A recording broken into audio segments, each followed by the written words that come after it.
What's up everyone, how are you all? Today we are back with another blazing Deku story. What if Deku was saved by a hot vampire girl after everyone left him to die? If you enjoy, then please like, share and do comments. And also check the description to original creator of this beautiful creation. Izuku Midoriya was having a terrible day. His former childhood friend, Katsuki Bakugo, or Kachan, had just burned his hero journal number 13 and told him to jump off a roof. Yeah, not the greatest day he's had in his life. Stupid Kachan, what if I had actually jumped? If I did, it would be on your head, moron, he said to himself as he made his way down the street. He takes his phone out to check the time and sees that it's 4:45 p.m. Better get home soon, don't want to make mom worry, he thought to himself. Picking up his pace, he decided to take a shortcut through an alleyway to save himself a few minutes. If only he had taken the normal route, he wouldn't have had his entire life flipped upside down. Hey there young man, what's the rush? Questioned a deep, masculine voice that was smooth like velvet. Startled, Izuku turned around and almost wanted to pass out. He was a tall man standing at 6 feet 5 inches, with black hair that looked like it defied gravity because of how spiky it was, with red eyes reminiscent of rubies, and looked paler than a brand new white bed sheet. Uh-oh, this is bad, this guy is bad news, I can feel it, he thought worriedly.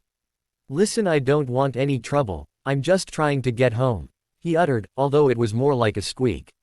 Of course you are, but there's no need to hurry, I just want to talk for a sec, the figure states with a small smirk on his face. Scared of what may happen, Izuku's fight-or-flight instinct kicks in and he takes off running. However, he doesn't get very far before he feels a strong hand grab him by the neck and lifts him into the air. Don't worry kid, you'll get back to your home soon enough, but first things first, he trailed off as he brought Izuku closer to him and bit into his neck. Izuku flinched as his teeth sunk into his neck. He could feel something warm trailing down his neck. The sensation was brief as he started to lose consciousness. Right before he does, he feels himself hit the pavement as the man lets him go. His sight starts to go dark, watching the man's retreating figure. Is this the end? Am I about to die? That was his last thought before he finally passed out. A few hours later, the steady beeping of a heart monitor begins to stir our young protagonist as his eyes slowly crack open. He is met with the sight of a stark white ceiling, the air heavy with the scent of antiseptic and cough medicine. He slowly sits up, taking in the hospital room's surroundings. Scanning slowly, he feels a pressure on his hand. He glances down to see his mother resting her head on the bed's edge, holding his hand.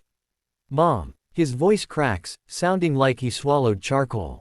That doesn't matter much though, cause it still stirs the woman from her slumber. She opens her eyes to see her son looking at her with a neutral expression on his face. Izuku, my baby boy, you're finally awake, I was so worried about you. The elder Midoriya screams at the top of her lungs, wrapping him in the biggest and strongest hug she can muster without hurting him. Hearing her screams, the door off to the right slides open and the doctor rushes in. Hello young man, how are you feeling? He asks with a small smile on his face. I clears throat, I'm feeling fine, just tired and thirsty, doc, he replies honestly. Glad to hear it, when we brought you in, you appeared to have lost a lot of blood and had a strange mark on your neck, the doctor states, pointing to the left side of his own neck for reference. Izuku slowly reaches up and brushes his fingers against the bandages on his neck. The rough and coarse fabric scratching against his fingers. I'm glad you're okay, you were in pretty bad shape when you got here, the doctor states worriedly. I'm glad I'm still alive too doc, thank you for taking care of me. He responds with a big smile on his face. I'm just gonna run a couple more tests, then we'll send you on your way. Just make sure you eat plenty of food and get a good night's rest. The doctor states. The doctor proceeded forward with a few more tests, then discharged him from the hospital. On the way home, his mother stopped at the convenience store to pick up some microwavable food, as she didn't want to have to cook. They arrive back at the Midoriya residence, eat and then shower and get into PJs for the evening. Izuku flops onto his bed and get under his covers. It's been a crazy day, hopefully tomorrow will be better. With that last thought, he closes his eyes and embraces the dark void of sleep.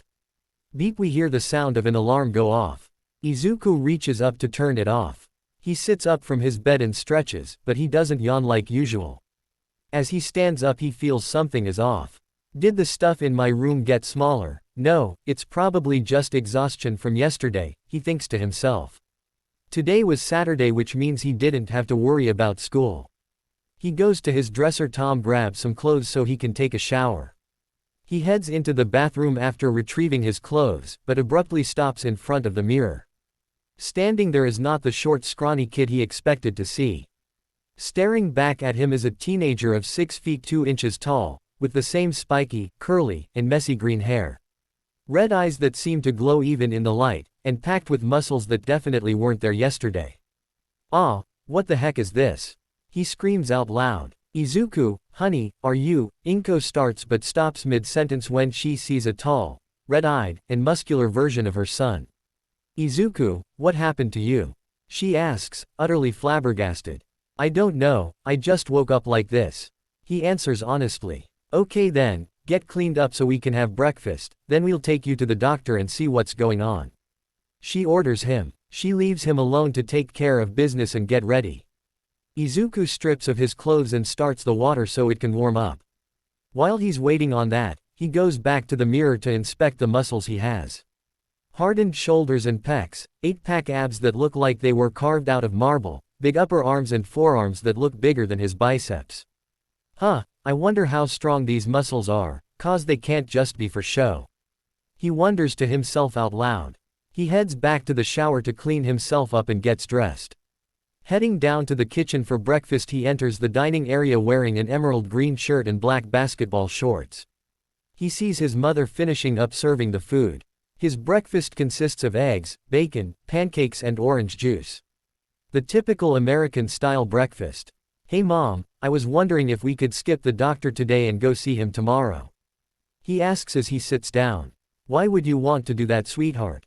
she asks back. "Well, I wanted to see what kind of things I can do with this new body of mine. Maybe see what its limits are, 'cause it looks like this could be my quirk," he states nervously. Inko looks at him like he grew a second head and he fidgets uncomfortably. "Well, okay, but we're going first thing tomorrow, you understand," she affirmed. The smile that adorned his face after that seemed to make the room light up. "Thank you so much Mom, I promise we'll go tomorrow," he agrees wholeheartedly. He quickly began to scarf down his breakfast, eager to get to learning about what he can do. After a hearty breakfast and getting his shoes on, he stepped out onto his front porch and did a couple stretches. "Okay, so since all of my muscles are drastically altered, I'll start by going for a run," he says aloud. After finishing his stretches, he begins his descent down the stairs and gets out to the sidewalk out front the complex. He decides to go toward Dagoba Municipal Beach Park, as it'll make a perfect training ground for him to see the limits of his strength. Not wasting any more time, he begins his run to the beach. That is until he felt he was moving really slowly. Maybe speeding up a bit will help, he thinks to himself. He decides to go into a full-on sprint, going as fast as he can, not realizing how fast he was going. Bystanders on the street who looked in his direction only saw a green blur moving down the lane. He made it to the beach in less than 5 minutes. "Okay, so I have super speed, and it seems like I'm not winded," he states out loud. He checks his pulse, just a little bit above normal. "Okay, so I also have enhanced stamina and can go for longer periods of time without rest," he notes in his head. He heads down to the beach and almost pukes up his breakfast. "Ah, I knew this place was covered with garbage and it smelled bad, but I didn't think it would be this bad. I can almost see the stench rotty." He stopped mid-thought as he realized something else. "I can things a lot more clearly and in greater detail, not to mention the smell. That must mean that my senses are enhanced. I'll have to experiment with that when I go home. For now, physical strength," he reminded himself. He started off somewhat small by picking up a tire he found sitting on the sand next to one of the piles. He lifted the tire, or tried to, but instead he sent it flying into another pile at the other end of the beach. "Okay, maybe we should try something bigger," he mumbles to himself. He looks at an old truck buried in the bottom of one of the piles. He makes his over to it, reaches for the front end, gives it one good pull, and frees the truck from its prison beneath the pile. "Wow, this feels so light, just how strong am I?" he questions himself, still in awe of his display of strength. He was too busy admiring his own handiwork to notice the pile about to fall. The sound of grinding metal, plastic crinkling, and cardboard tearing reached his ears too late. He looks up after setting the truck down and gets creamed by a fridge. Dagoba Beach. A few minutes prior. Toshinori Yagi, aka All Might, was walking along the beachfront thinking about his biggest problem, finding a successor to inherit his quirk, One for All. He had hoped that by going for a walk to get some fresh air would help him think, but so far he wasn't getting anywhere. I need to find a successor soon, or One for All might be lost. The problem is I can't seem to find anyone who is worthy. I mean, I know Sir Night Eye has a recommendation, but I need to do this on my own, just like my master did. He contemplates to himself as he walks along the brick path next to the shore. As he's walking, he gets closer to the area of the beach that turned into a giant garbage dump. He stops near the area to look at the site. It's sad to see a place that was once so beautiful has become such a wreck. He remembers his younger years when he would come here when he had free time, rare as it was. As he glances forlornly at the site, he sees one of the piles of trash suddenly shift and fall with a loud crash. Startled, thinking that maybe someone might have been over there when it fell, he quickly went into his muscle form and zoomed to the site. What he saw when he got there was horrifying. The sand, once tan, was bathed in a deep crimson. There was what appeared to be a cell phone that wasn't ruined near his feet. He picked it up to see his own smiling face staring back at him on the lock screen. He deduced that this must have belonged to whoever was underneath there. He was reaching for his own phone to call the authorities, when something amazing happened. The blood on the sand started to surge and peel itself from the ground and swirl in the air. Then a black wispy-looking miasma started to originate from it. The amalgamation of shadows and blood began to take on a human form. Then it started to obtain bones, muscles, and skin, forming one layer at a time. Toshinori could only gawk as the thing finally took shape, the shape of a teenager with green, spiky, curly hair wearing an emerald shirt and black shorts. Cough cough OWW, wait, I'm alive. The young man exclaimed in surprise. He began to mutter about something. Toshinori decided that now would be a good time to step in and make himself known. Clearing his throat, young man, are you alright? Toshinori asks with concern. Oh yeah, I'm fine, Mr. All Might. The young lad shouts with surprise. Oh my god, you're Ollie here, this must be a dream. He continued to trail on as he muttered his excitement at seeing his idol. Well, it seems you are doing just fine, young man. I was passing by when I saw the pile of garbage fell and grew concerned.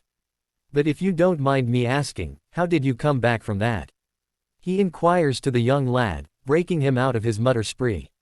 What do you mean? Come back from what? The young man asks with a tilt of his head. Well, when I got here, all I saw was a splattered stain of blood on the sand, then it swirled and transformed into you. Toshi recounts what happened just a little bit ago. To be honest with you, All Might sir, you wouldn't believe me if I told you. The young man replies bashfully, rubbing the nape of his neck. I understand, young man, you don't need to tell me if you don't want to, however I will advise you be more careful while you're out here. All Might states pointedly. Alright, I'll make sure to be more careful. If it's not too much to ask, can I have your autograph? The teen asks, pulling a notebook from somewhere, and holds it out to him. Of course, young citizen, but first, what is the name of the young man I'm signing for? Toshi asks with a grin. Oh right, my name is Izuku Midoriya, thank you so much for doing this. I've been a fan of yours since I was little and I'm training to understand my powers so I can be just like you. The young man now known as Izuku says with a beaming smile on his face. Understand your powers. Haven't you always had them though? All Might asks with honest curiosity. Oh well, I kinda woke up with these abilities this morning. He answers with a sheepish grin, scratching his cheek. This morning you say? How is that possible, young Midoriya? All Might asks, now on edge with this new information. I honestly don't know. Yesterday I was in the hospital cause I got attacked on the street on my way home from school. Then I went to bed last night and woke up looking like this. Izuku states as he recounts everything that's happened since he left the hospital. Look like this? So you didn't look like this before? All Might asks another question, letting his earlier edginess subside slowly. Well yeah, last night I went to bed several inches shorter and with green eyes and I was super skinny and never had all this muscle or anything. Izuku explains to his idol. Well then, I wish you best of luck, young man, but you might want to go see a doctor, and stay safe, you never know what could happen. Alright young man, All Might states getting ready to leave, as he can feel his transformation starting to give out on him. Right, thank you for your concern and thank you for the autograph, I'll cherish it, Izuku states, still smiling widely at meeting his idol. With that said, All Might squats and takes off into the air, Izuku watching him disappear into the city. With All Might, that young man seems nice enough, but I should go talk to Tsukauchi and see what he can find about this strange young man, All Might thinks to himself as he sails through the air away from the beach. He wants to try and find some information on a kid that seemingly walked of death like it was nothing. Back with Izuku. Wow, I just got to meet the All Might, and get his autograph. Izuku exclaims excitedly, thinking that nothing could make this day bad. But I'm more concerned about what happened before I came back. Izuku thinks back to what happened before he woke up. Izuku's mindscape before meeting All Might. Izuku feels as though he's floating in midair. His arms and legs seem unresponsive. Slowly he opens his eyes to see black. Nothing but pitch black void in front of him. He slowly gets up as his limbs regain feeling. He turns all the way around seeing nothing but darkness in every direction. Am I dead? Izuku wonders to himself. Technically yes, but at the same time no, responds a voice that seems to echo in his head. Who's there? Where are you? Izuku asks in a panicked tone, glancing around him once more, trying to find the source of the voice. Suddenly, a rift opens up in front of Izuku. Out of it steps the most beautiful woman Izuku has ever seen. She is about 6 feet tall, with long obsidian black hair that flows down her back like water, and bright purple eyes that look like 2 twinkling amethysts, and some of the largest assets he'd ever seen. She wears a black low-cut dress that just barely reaches past her thighs, showing off her ample cleavage, and black high-rise boots over black stockings. She has 2 purple bracelets on each arm, and her nails are painted black. She opened her mouth to speak. Hello Izuku, it's nice to meet you. I am known as Death or, if you'd prefer, the Grim Reaper. The now identified Death states in a voice that sounds like it was crafted by angels. So, if you're Death, does that mean that I died just now? Izuku asks with puzzlement. Like I said before, technically you are, but at the same time you aren't. Being a vampire kinda blurs the line between life and death. Death replies with a soft smile. Vampire. As in drinks blood, hates the sun, can't be around garlic. That sort of thing? Izuku asks, genuinely perplexed. Well, first of all, vampires don't have any of those weaknesses, that's all just stuff that was made up back in the day. But having an affinity for the dark, being immortal, having many strong magical abilities, and being unable to be killed normally, now that is what a vampire is. Death responds with a smirk, seeing the boy's wide, disbelieving eyes, blinking repeatedly. Are you saying that I'm able to do all that? How is that even possible? And where would I even begin? Izuku starts rapid-firing questions as he tries to wrap his head this situation. Well, to answer your questions, yes, guidance and practice, and you can begin by listening to me while I explain and not interrupt. Death responds to his questions. Seeing she has his attention, she begins to explain. Now, like I said before, you are a vampire. As such, you are neither living nor dead, undead if you will. The reason why this happened is because the person who attacked you was a vampire as well. By him biting you, he infected you. Now normally, in this day and age, when bitten by a vampire, that person would die a painful death. However, like in your case, those who have pure hearts and noble outlooks on life, are granted immortality and the opportunity to follow and uphold those ideals. In your case, you wanted to be a hero and help others, even if it cost you your life. As such, when you were bitten, you were given a vampire's abilities. Pyrokinesis, cryokinesis, illusion-making, hypnotism, and shadow manipulation, just to name a few. You also have super strength, super speed, hyper-regeneration, enhanced senses, and you have a resistance to extreme heat or extreme cold. Now, I would be willing to teach you, but only if you give me something in return. I need someone to act as my link to the human realm. An envoy, if you will, and if you accept, I'll give you another ability to complement your already vast power and help you along your journey. Death finishes her speech with her hand held out to the young man. Any questions? Where do I even start?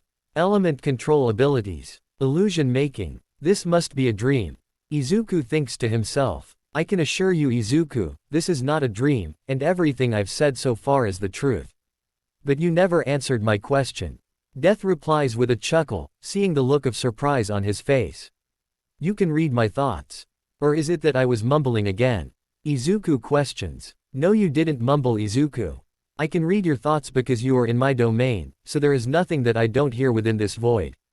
Now, going back to my previous question, are you willing to become my envoy in exchange for guidance? Death asks once more, waiting for an answer. I mean, I don't know. This is all so confusing to me. Will I be forced to kill if I become your envoy? Izuku inquires, hoping he doesn't have to if he accepts. No, you need only make sure that you watch over others and see to it that their lives do not end prematurely. Death affirms in order to help him relax. After a few moments of silence, Izuku finally responds. If that's the case, then I accept your offer, I'll become your envoy. Izuku states with determination. Very well then, shake my hand and seal the deal. Death smiles as she says this, holding out her hand for him to grab. Izuku reaches forward and grasps it firmly, making the deal official. Izuku Midoriya, as of now you are my voice, my eyes, and my ears. I trust you will not let me down. As for your gift for accepting, you now have control over the souls of the dead, who stand ready to aid you in any endeavor that may come your way. If you need to call upon them, recite this phrase. When hope is gone, undo this lock, and send me forth on a moonlit walk. Grant me aid in my time of need, whether to battle or to feed, rise fallen and reclaim your valor. Never forget these words, you may never know when you'll need them. Death informs him, smirking at his totally flabbergasted face. Return now Izuku, I shall speak to you later, Death commands, waving her hand. Suddenly Izuku's vision goes dark and he feels himself falling. When he opens his eyes again he's back on the beachfront. He begins to mumble until someone clears their throat and speaks in a familiar, booming voice. Izuku responds and turns to see his idol, the number one hero, the symbol of peace, All Might. After several minutes of fanboying and questioning from his idol, All Might takes off with a leap, creating a huge gust of wind as he exits. Death, can you hear me? Izuku questions out loud. Yes Izuku, I can hear you. Death responds. When I get home, we have a lot to talk about. Izuku states, leaving the beach to head home. Today he learned more about what happened to him and he also learned how it happened. Today was eventful for him. But tomorrow after he visits the doctor, his real training will begin. Upon returning home, Izuku rushes in to tell his mom about his encounter with All Might. So let me get this straight, you met the All Might, and spent several minutes talking to him, after you apparently came back from the dead. Am I missing anything, sweetheart? Inko asks, just to clarify.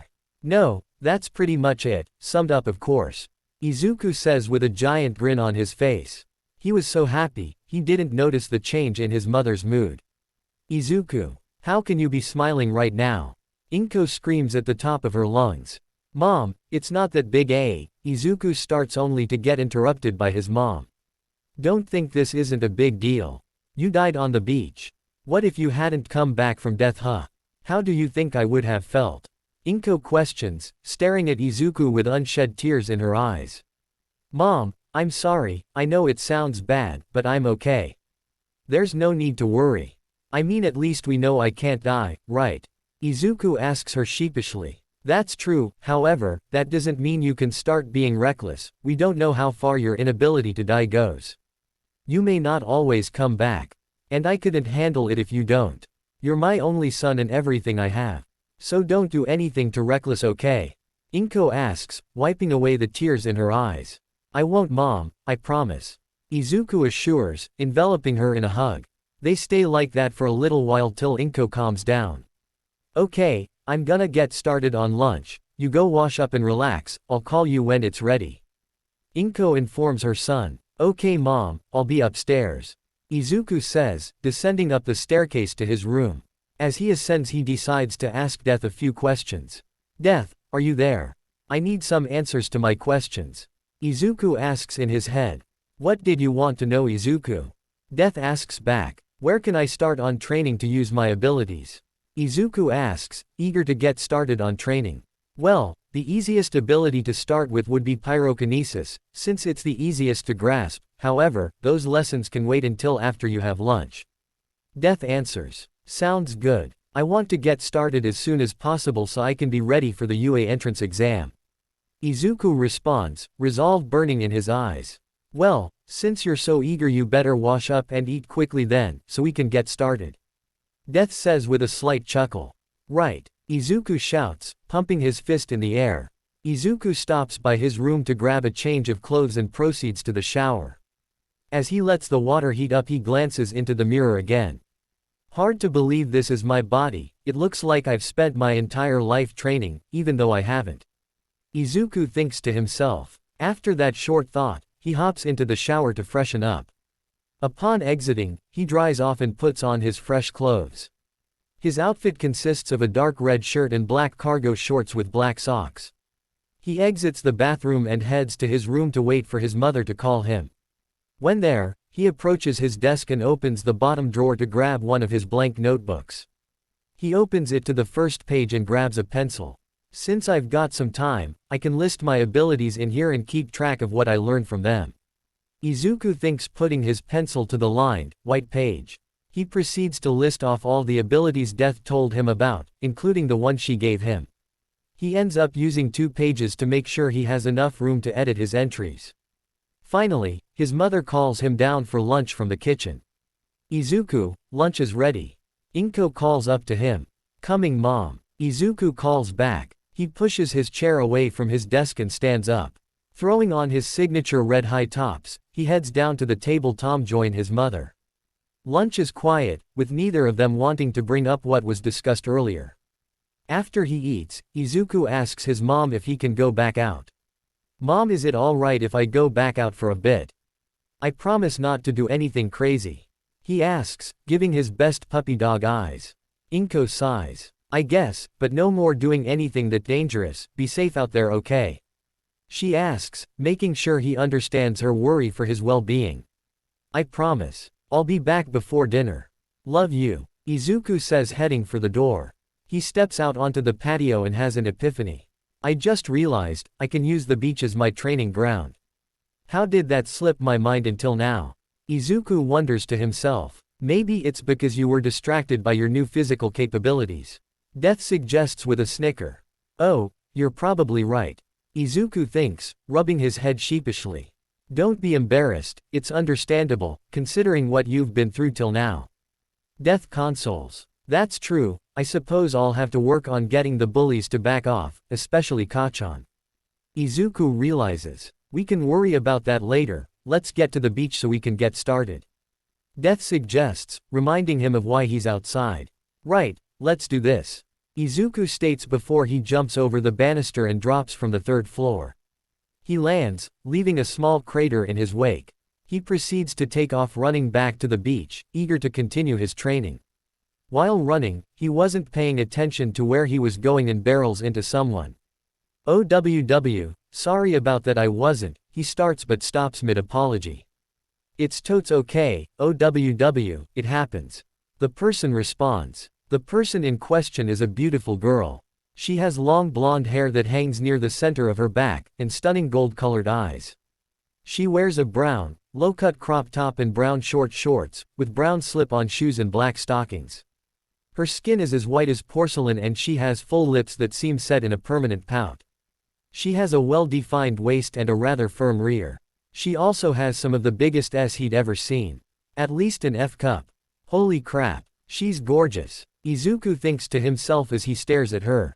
He sees she's still laying on the ground and proceeds to reach out to offer her a hand. Sorry about that, I should have been paying better attention to my surroundings. Izuku states sheepishly, helping her up. Don't sweat it, it's not like you did it on purpose. She responds, taking a moment to look at who ran into her. And she definitely liked what she saw. He was a tall guy, standing at roughly 6 feet 2, with bright green eyes and dark green hair with black highlights. The outfit he had on consisted of just a simple red t-shirt and black cargo shorts with red high tops. Not to mention said t-shirt didn't leave much to the imagination as she could see his well-muscled physique under it. She realized she was staring and tries to start up a conversation. My name is Kami, Kami Yutsushimi, and what's your name, cutie? The now named Kami introduces herself. She notices how his face flushes when she calls him cute. Oh, he is gonna be fun to tease. She thinks with a smirk. Nice to meet you, Yutsushimi-san. My name is Izuku, Izuku Midoriya. Izuku stutters out his introduction, bowing at the waist. Just Kami is fine. Now, if you don't mind me asking, what's a guy like you doing out here? She inquires curiously. Oh, okay then, you can call me Izuku. As for what I'm doing, I was on my way to the beach to train for the UA exam in 10 months.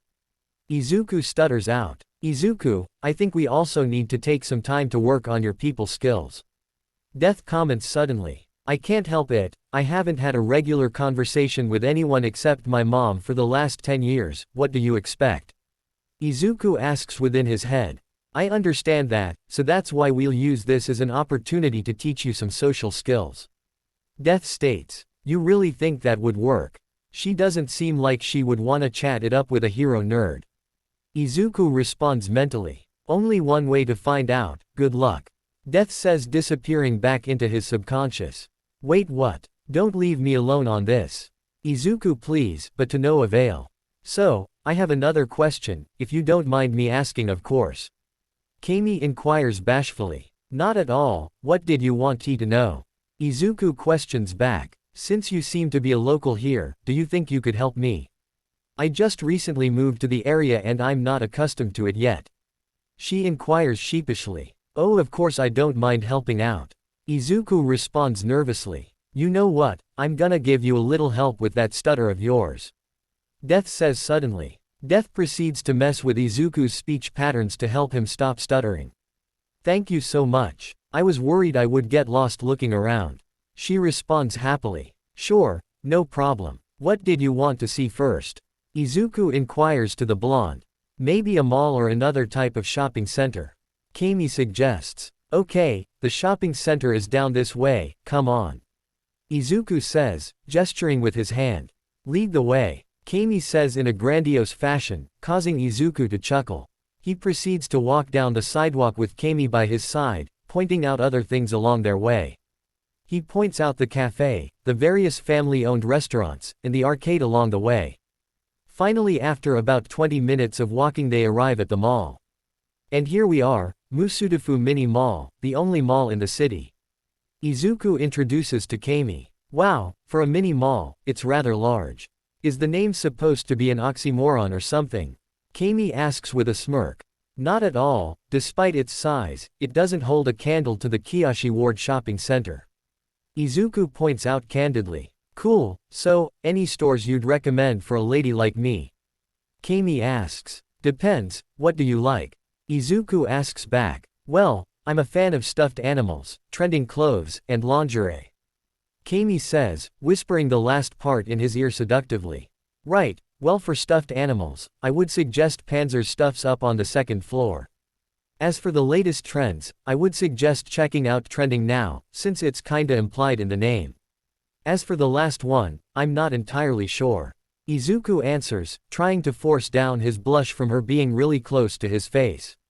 You seem to know a lot about the shops here, any particular reason why?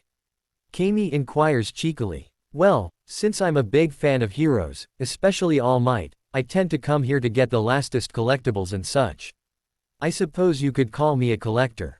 Izuku tells her sheepishly. A collector, huh? More like a fanboy. Kami calls him out, laughing as he starts pouting.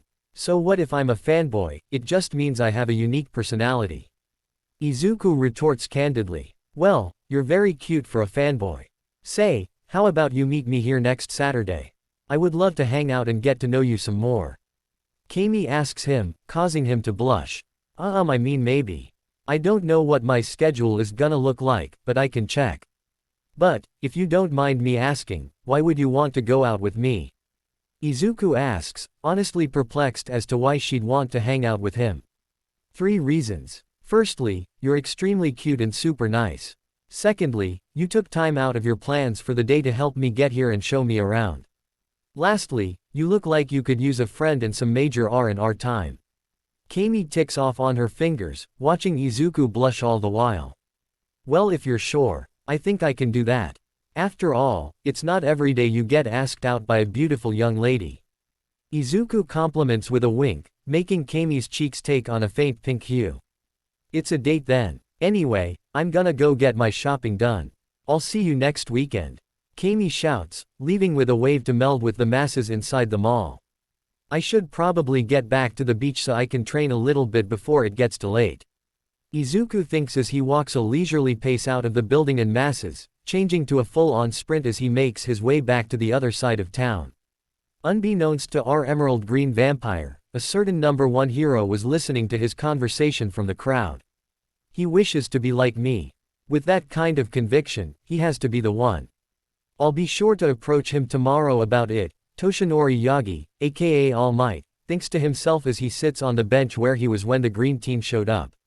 However, All Might isn't the only person keeping an eye on Izuku. So, vampires still roam the streets, huh? I better call in the team. Thinks a figure wearing a black trenchcoat and a matching fedora. How will this hunt fare, I wonder? He thinks to himself as he leaves the mall to make a few calls. Izuku, upon leaving the mall, was feeling like he was on cloud 9. I can't believe I just talked to a cute girl, she even asked me out. This is amazing, he exclaims excitedly as he makes his way back toward the beach.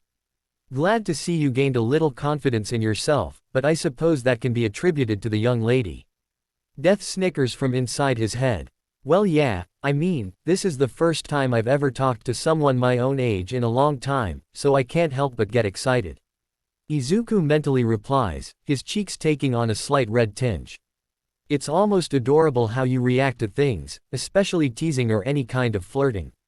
Death says, trying to make him turn red again. Can you please not mess with me right now, I'm trying to enjoy this moment.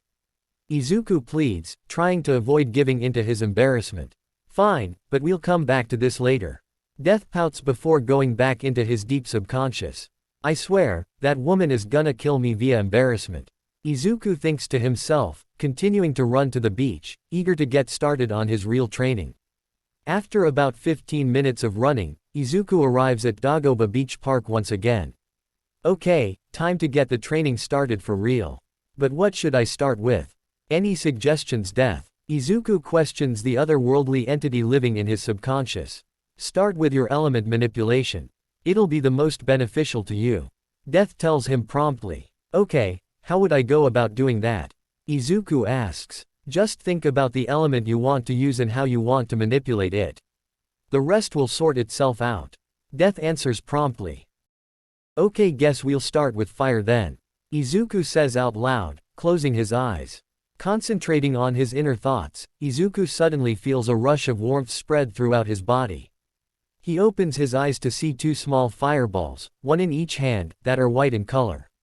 Aiming at a pile of trash to his left, he throws the attacks at the pile. The fireballs fly from his hands and make contact with the pile. The explosion from it is massive, creating a bright glare that Izuku has to shield his eyes from. When he looks upon the aftermath, his eyes expand to the size of saucers. The reason being that, where the pile of trash once sat, was now a smoking crater, with sand in the area turned into glass. Holy crap, I did that! Izuku exclaims loudly, unbelieving of the sight before him. Yes, you did. And this is only scratching the surface of what you'll be able to do. You've got a lot of magical power, more than I've ever felt before, so this is mild compared to what you'll be able to do in the future. Death explains to the awestruck teen. You call that little? That could kill a fire quirk user for crying out loud. Izuku shouts back, unbelieving of how nonchalant Death is being about this situation. Yes, like I just said, you've got a lot of power within you, just waiting to be unleashed. Now stop gawking and get back to training, you've still got other abilities to try out. Death informs the green teen, dragging him out of his stupor. Right, okay, Izuku says, calming down a little, before trying something else. He spends the next few hours trying out different things, with Lady Death giving him pointers from time to time. He discovers that in addition to fire, he can control water, ice, lightning, earth, basically every element with extreme amounts of force. After that, he starts using his physical abilities some more to move the trash into piles to take to the dump. After doing that for a couple more hours, he sees that it's beginning to get dark and decides to head home. Man, I'm tired, but at least I know a little bit more about what I'm capable of. But then again, I might need to be careful with how I use those abilities, they could do some serious damage if I'm not careful. Izuku says to himself as he walks toward his home. He doesn't move much further before he hears a scream. "Get away from me." A voice is heard coming from a back alleyway. Izuku stops walking and instead runs into the alley, following the sound of the voice. A few steps in, he comes upon a group of guys surrounding a girl. The girl's looks to be about 5 feet 10 inches, with raven black hair that sits in a spiky ponytail. She wears a knee-length black skirt and a red blouse. She also had a figure most women would kill for, having wide hips and a slender stomach, not to mention the large bust line she had. The guys surrounding her look like your typical thugs with animal mutation quirks. Starting from the one closest to him, the man is of average height and build with a head that looks like a hyena. Next to him, a taller, and scrawnier, man with an octopus head. The last one appears to be a man with the head of a wolf. He was the biggest in the group, but he wasn't overly large and didn't look very strong. The man with the hyena head speaks up. "Calm down, girlie, we just wanted to invite you to come have some fun, we promise to be gentle." The man says in a high-pitched voice, like someone kicked him in the balls, and his voice never dropped back down. "I said get away from me, I'm not interested." The black-haired girl responds back defiantly, trying to hide the fear she's feeling. "Ah, come now, we are very wonderful gentlemen, once you get to know us, so why not just give it a chance?" The disgusting man asks her, leaning in closer toward her.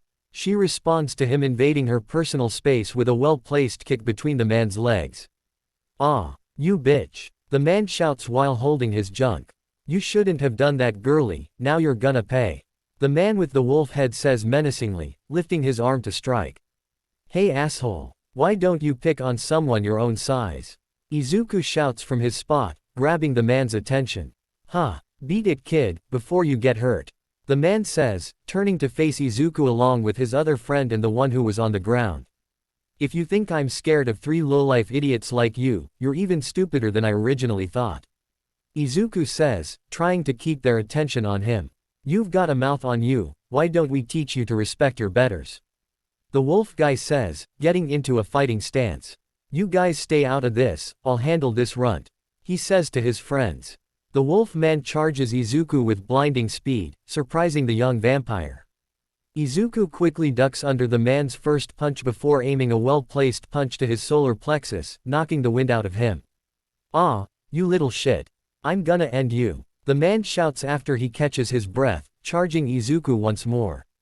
He rears back his fist and throws it, striking empty air.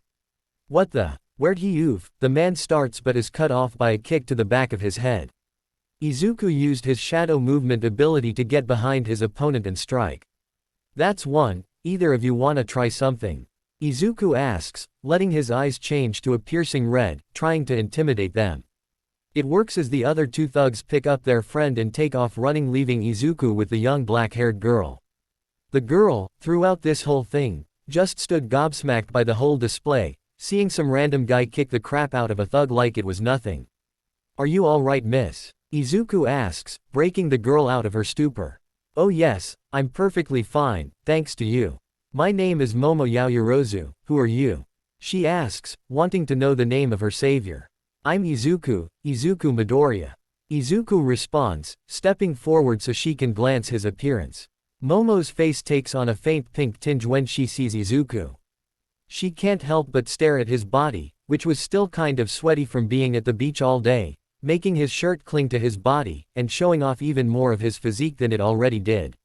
She quickly shakes her head, getting her thoughts off of less pure thoughts so she can keep the conversation going. "Well, thank you, Midoriya, I was worried that those guys were about to do some unsavory things to me," she states honestly, still shaken from her encounter.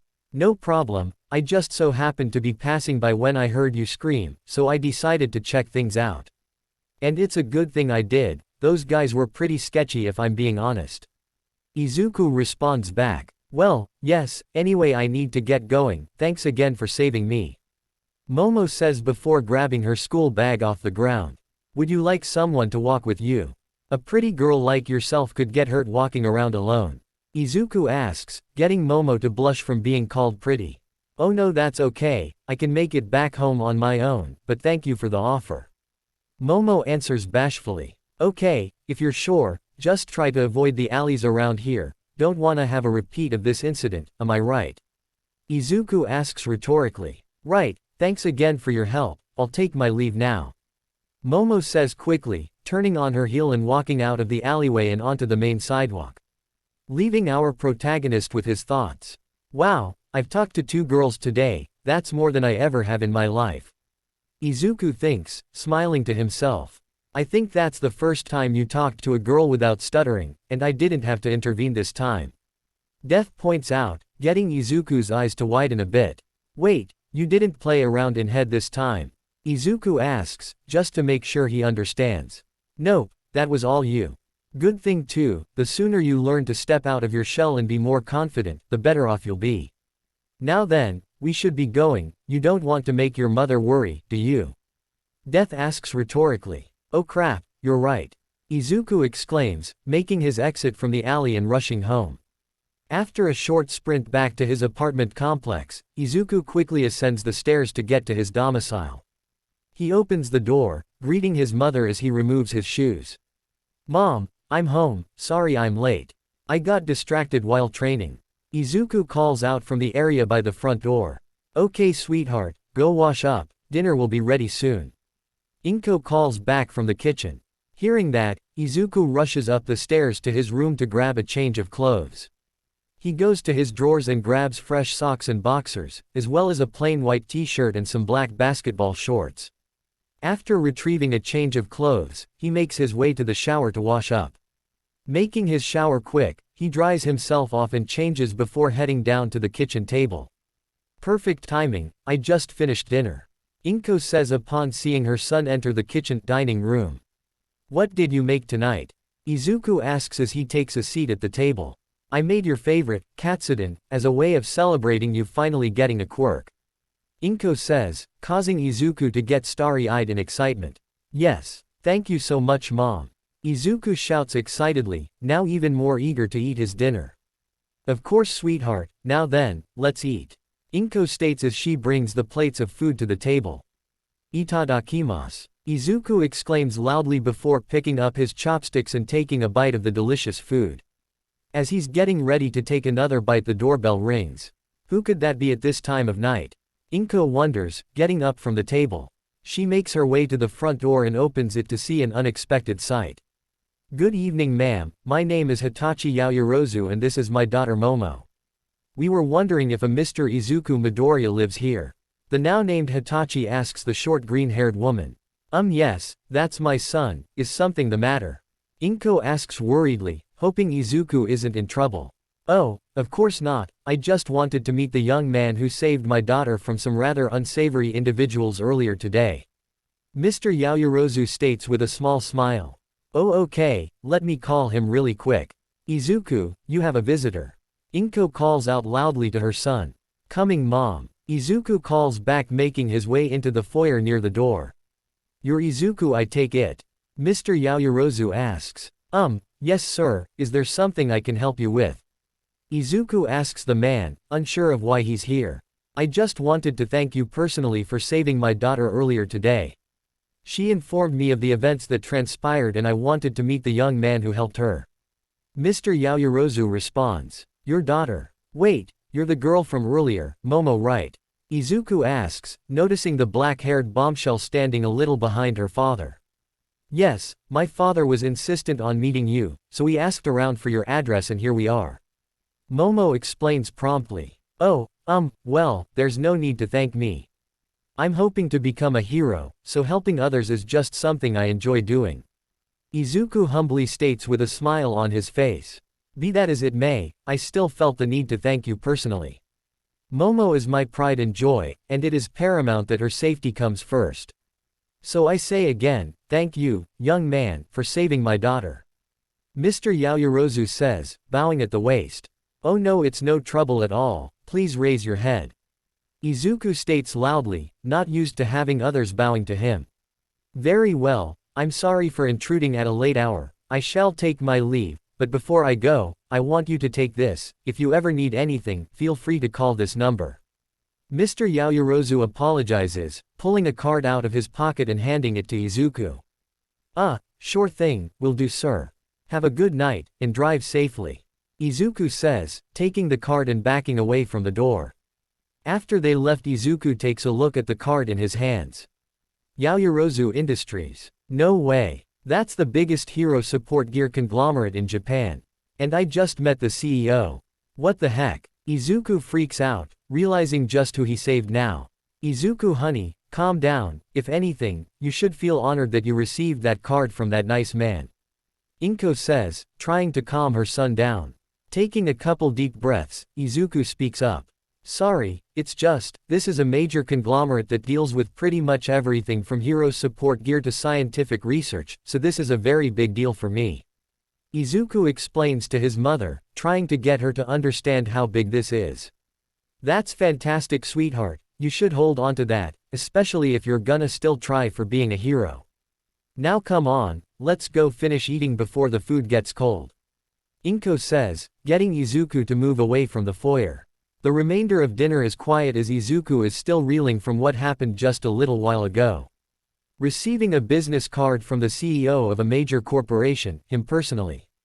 He just can't wrap his head around it at all. After eating, he helped his mother do the dishes and heads up to his room to sleep, forgetting that he has another big issue to deal with tomorrow. The next day, Monday. Izuku slowly rises from his bed at the sound of his alarm clock going off. Quickly turning it off, he realizes something important. I have school today. Oh crap, I have school today. Izuku shouts in realization. How is he going to explain his sudden transformation from the short, scrawny guy everyone knows, to a tall and chiseled vampire? Okay Izuku, calm down, you just gotta take it in stride and deal with the comments, like you always do. Izuku told himself as he donned his school uniform and went to the bathroom to brush his teeth. After that he proceeded downstairs to the kitchen area, where he was greeted by his mother. Good morning Izuku, how are you feeling? Inko asks, seeing her son enter the room. I'm fine, just unsure of how people at school will react to the new me. Izuku explains his worries to his mother. I'm sure it'll be fine honey, just try to stay calm and I'm sure everything will work out. Inko states in an effort to alleviate her son's fears. I suppose you're right. I'm mainly worried about how Kachan is gonna react, he probably won't be happy that I suddenly have a quirk. Izuku thinks to himself, not looking forward to dealing with the explosive blonde boy. I am, now eat your breakfast so you can get going. Don't want you to be late for your first day back. Inko instructs as Izuku takes a seat at the table. The breakfast goes on mainly in silence, with only the occasional brief comment from Inko. Izuku finishes his breakfast and heads to the door to grab his bag and put on his shoes. Alright mom, I'm off to school. I'll see you later. He calls out as he opens the front door and jogs down the stairs to start his walk to school. As he makes his way to Aldera Junior High, he can't stop overthinking about how everyone is gonna react to his new appearance.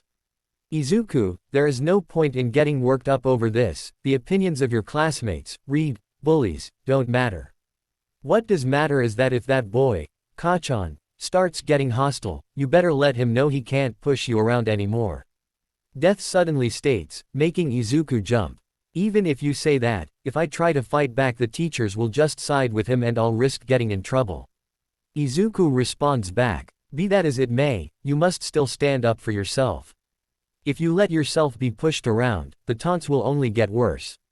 Death points out, giving Izuku pause. That's true. I've always just taken the abuse and it's did only get worse as time went on. Well, fine then. If anyone tries to mess with me, I'll let him know who's boss. Izuku says internally, standing just a little bit straighter and walking with a bit more confidence.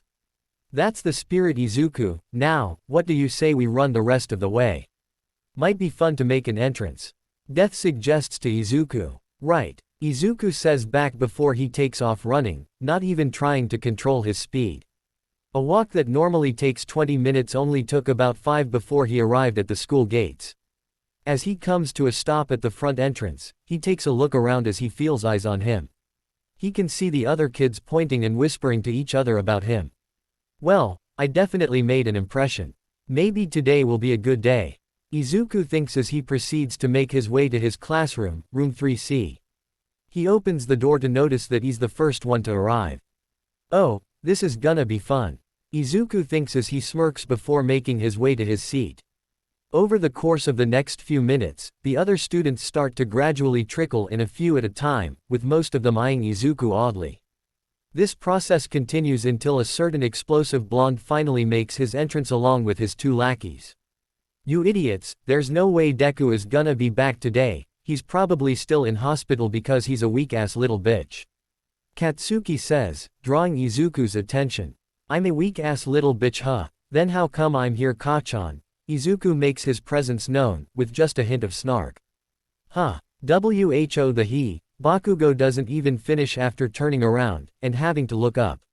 Seeing the stunned expressions of the 3 asshole at the center of his torment, Izuku speaks up again, with more snark. Glad to see you care about my health, it's great to see you too. Izuku states sarcastically, drawing the rest of the class's attention. His last comment is what started the whisperings. That's Midoriya. No way. Did he suddenly develop a quirk? He had to, it's the only way he'd look like that. These were just some of the whispers from the other students. What's wrong Kachan? Cat got your tongue? Izuku asks with a cheeky grin, loving how Bakugo can't even say anything. So, you think that just because you got a quirk you can suddenly mouth off to me? Did you forget who's the best around here? Why don't I remind you? Bakugo suddenly shouts, throwing an explosive fist at open air. You know, since you've always belittled me, I think I'm gonna return the favor. Yeah, from now on I'm gonna call you Bakugo, has a nice ring to it don't you think? Izuku asks rhetorically from behind Bakugo. Bakugo turns on his heel, only to find his face mere inches from Midoriya's. You're not the best one here Bakugo, I'm pretty sure there's at least one other person who could kick your ass, they just don't cause they're not childish enough to stoop to your level. Grow up and get over yourself, before that stubborn pride of yours gets you killed. Izuku says, walking around Bakugo and heading to his seat at the back of the classroom. Bakugo just stood there, dumbfounded, until the sound of his teacher entering the room shook him from it. Okay everyone, take your seats so we can get started. The teacher says. Everyone quickly returned to their seats and quieted down. Now then, as third years, it's time for all of you to start thinking about your futures. I could pass these career aptitude tests, but why bother, I know you all plan on going to the hero track. He says, waiting for his students to start cheering. When no sound is forthcoming, he looks back at his class to see them all staring at the back of the room. The teacher follows their gazes and sets his eyes upon a rather tall green-haired boy, that he swears looks familiar. Excuse, young man, who are you? He asks curiously, having no idea who this kid is. It's me sensei, Izuku Midoriya. Izuku states back at his teacher, seeing his eyes widen in a comical manner.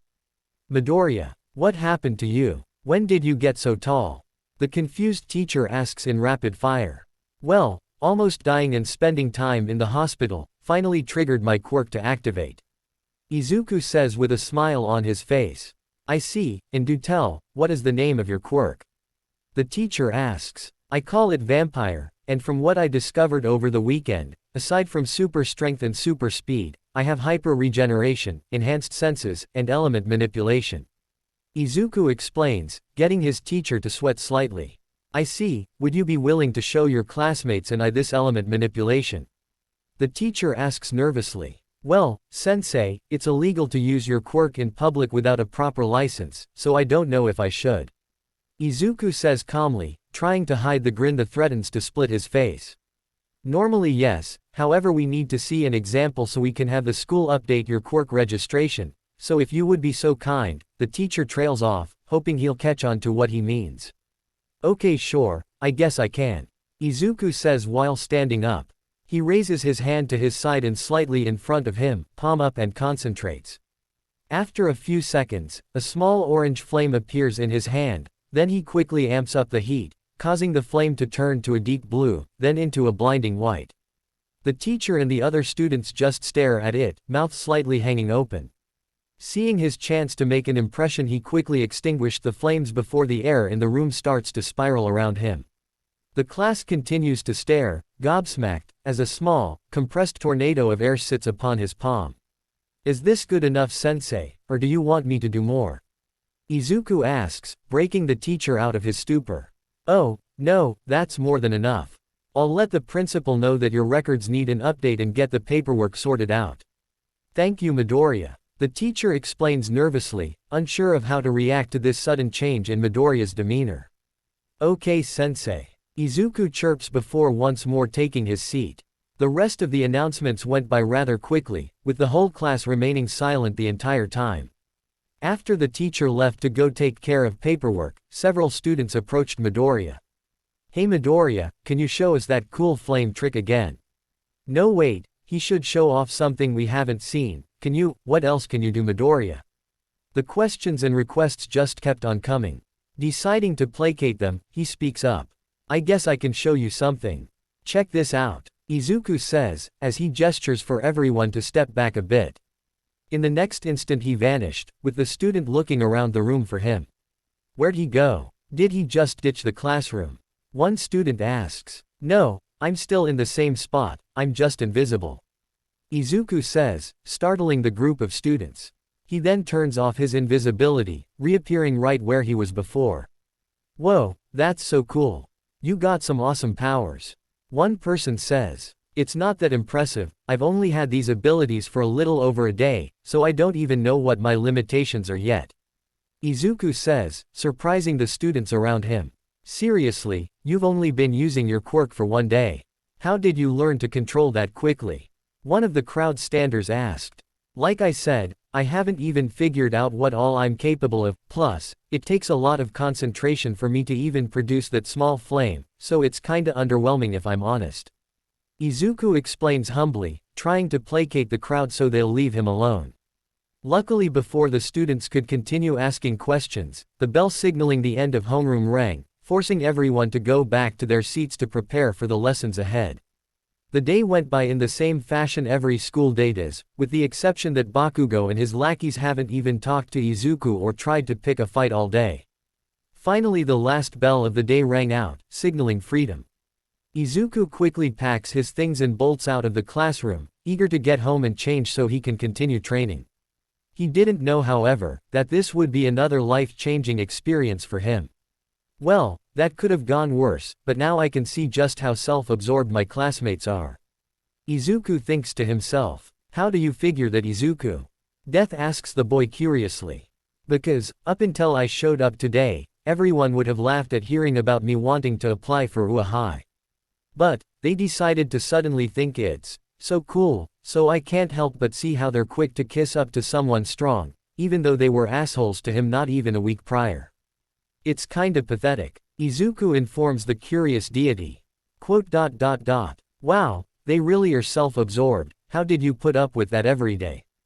If I were you I would have at least told them to fuck off. Death points out, causing Izuku to pause in his tracks. If I had done that, the teachers would have had me sent to the principal's office for causing a problem. Even if they deserve it for all the shit they put me through. Izuku deadpans, before continuing to walk toward his home. He takes a shortcut under a bridge but freezes in his tracks. Death, do you sense that? Izuku asks as he tenses his muscles, sensing danger. Yes I do, Izuku, but I'm not sure what it could be. Stay on guard. Death warns as she ceases her conversation. Izuku nods his head in response, treading carefully so as to not get caught by surprise. He continues on his route until he hears the faint sound of something coming from the storm drain behind him. Turning quickly on his heel, he comes face to face with a villain made out of greenish-brown sewer sludge. Damn it, I need to hide in quickly. The sludge says in a watery voice. Glancing at Izuku, he develops a sick-looking smile. You'll do nicely, come here kid. He shouts as he lunges toward Izuku. Izuku was quick to react, jumping away from the villain and landing on his feet, observing the villain closely. Death, any suggestions? Izuku asks, never taking his eyes off the villain.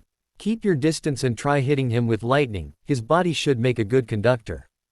Death suggested. Hey kid, why are you resisting? I promise it'll only hurt for 30 seconds, after that everything will feel better. The slime villain said in his gross watery voice. How about you fuck off, before I fry you sewer breath. Izuku retorts back, trying to make the villain get angry and slip up. I tried to be nice kid, but now. He cuts off as he charges forward. I'm gonna kill you. The sludge shouts, as he closes the gap between him and Izuku. Izuku just smirks as the villain closes in. Game over sewer rat, lightning celebration. Izuku screams, emitting bright white hot lightning from all over his body. The villain widens his eyes upon seeing this. He tries to slow down, but he's a little too slow. He crashes right into Izuku and proceeds to scream as he's zapped. Ah! The sludge howls as he falls into a puddle on the concrete. Shortly after, the sewer lid the villain came from shot into the air, revealing All Might. Have no fear, your All Might started but stopped upon seeing the villain sprawled on the ground and a teenager with green hair with black highlights, a teenager he recognizes but can't remember where he had seen him. Hello there, young man, I see you were able to stop the villain, well done. All Might exclaims to our green-haired protagonist.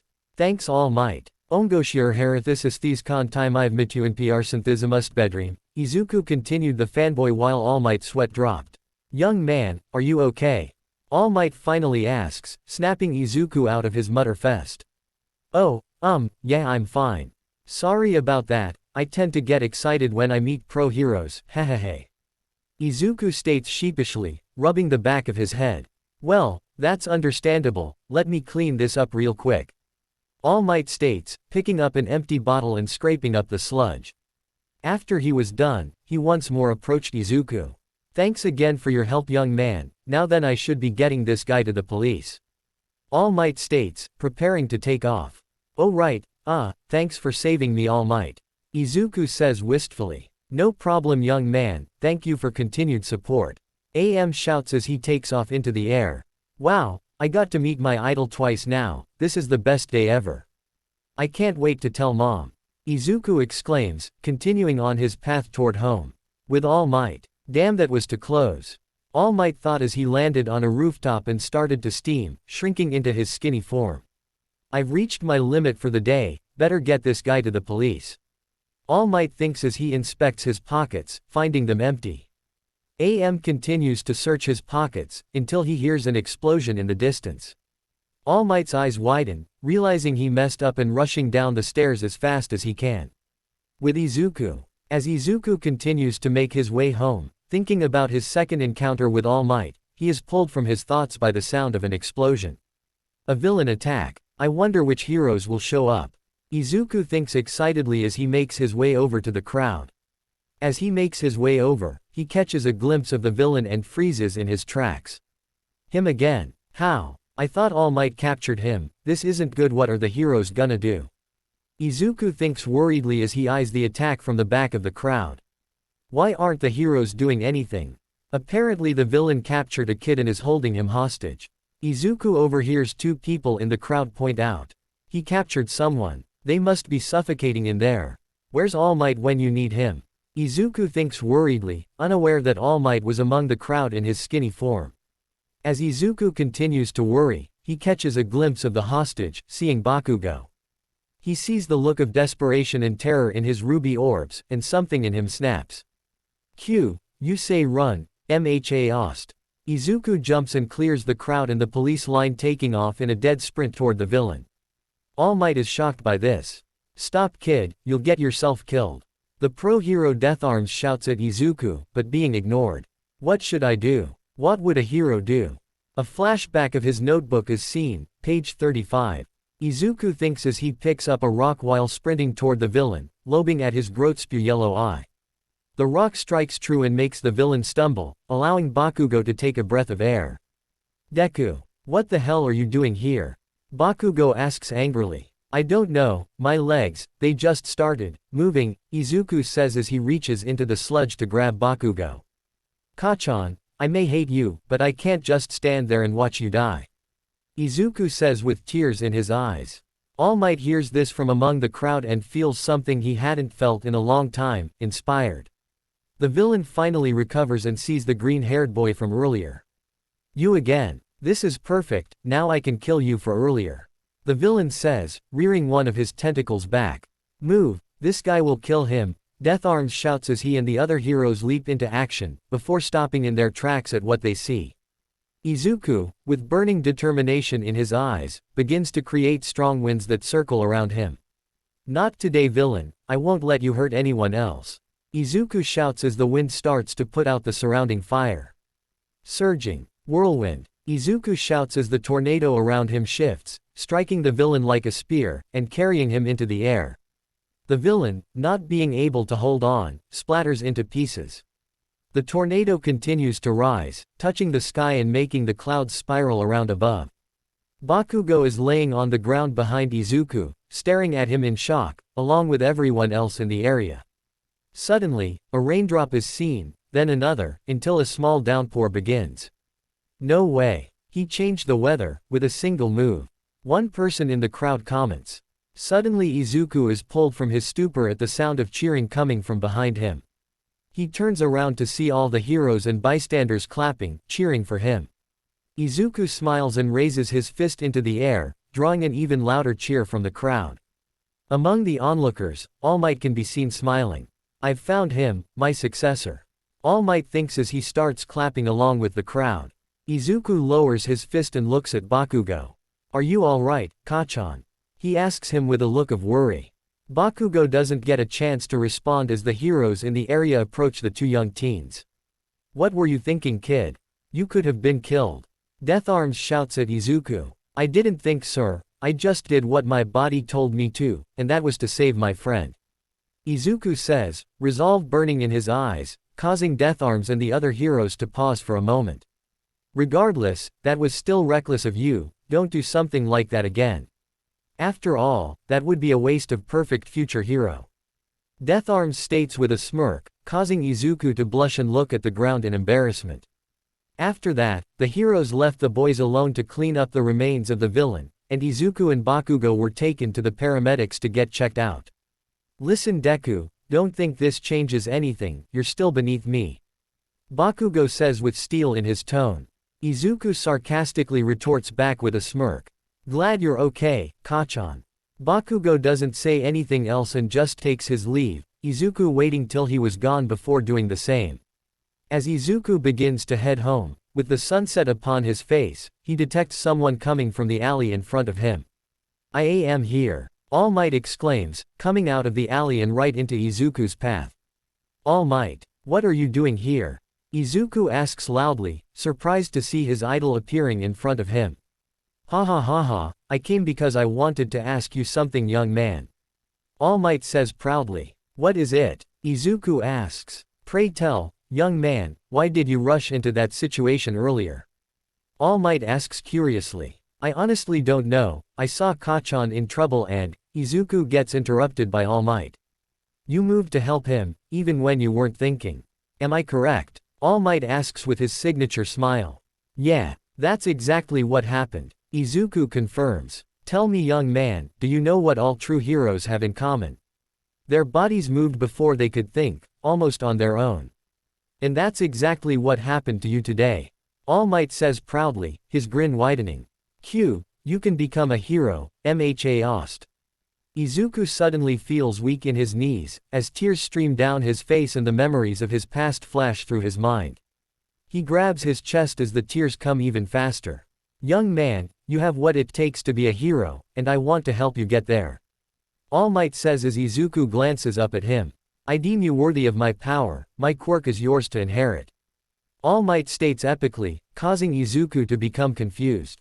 Inherit? What do you mean by that? Izuku asks his idol. There's something you should know about my power, people think it's some kind of super strength or invulnerability, but in truth, it is a power that was given to me by another, like a torch passed down through the generations. And now, I want you to take this torch and become my successor. This torch is named One for All.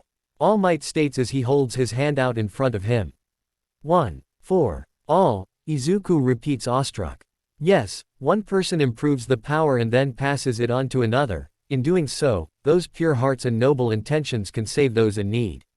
I've been looking for a successor for a while now, and when I saw you act, it made me feel inspired. You may not be a licensed hero, but you still saved that kid, and that's why, I think you are the one who should inherit it. What do you say, young man, will you accept? All Might asks as Izuku looks down. He wants me to inherit his power and become a hero. This is a dream come true. There's no way I could turn him down. Izuku thinks as he rises to his feet. Yes, All Might, I'll do it. He says determined. No hesitation, I like that. Very well then, meet me at Dagoba Municipal Beach Park this Saturday at 7 a.m. sharp, that is where your training will begin. All Might says as he jumps away, leaving Izuku to contemplate what just happened. He's pulled out of his thoughts by death. Izuku, are you alright? She asks him. I'm better than alright, I feel excited, I'm gonna be trained by the best hero in Japan, the man I've idolized since I was little. This is the greatest day ever. Izuku responds happily, beginning his trek home with a little skip in his step. I'm glad to hear it, now we should be getting back to your home, no doubt your mom is probably worried. Death points out. You're right, I better get a move on. Izuku responds as he takes off running, excited for what will come tomorrow. As Izuku arrives at his home, he sees his mom standing by the door with an angry expression on her face. Oh hey mom, I'm home. Izuku says, shaken by the look on her face. Yes you are, Mr. Let me attack a random villain on TV in front of a large crowd. Inko states upsets. Oh, so you saw that? Izuku stutters out his question. Yes I did, and I'm not happy about it. You could have been hurt, and I don't think I could take that, Inko states as her angry facade breaks and her worry shows through the tears in her eyes. Seeing her crying, Izuku quickly approaches her and wraps her in a hug. I'm sorry mom, I didn't mean to worry you, I just couldn't stand by and let Kachan die, I'm sorry. Izuku apologizes as he comforts his mother. I know, you've always been inclined to help others, even if it puts you in harm's way. Just be more careful next time, okay? Inko requests with a watery smile. I will mom, I promise. Izuku swears as he pulls back from the hug. I'm gonna go wash up before dinner, okay? He says as he steps around his mother. Okay sweetie, it'll be ready by the time you get done. Inko says as Izuku heads up to his room. Izuku grabs his pajamas, consisting of some green shorts and a green tank top, and heads to the bathroom. After taking a shower, he heads down to the kitchen to see his mom setting up the food. Taking a seat and thanking her, he digs right in, savoring the flavor as he goes. The two make small talk as they eat, until Izuku finishes, placing his silverware in the sink before heading up to his room. Man, what a day, I haven't had this much excitement since I became a vampire.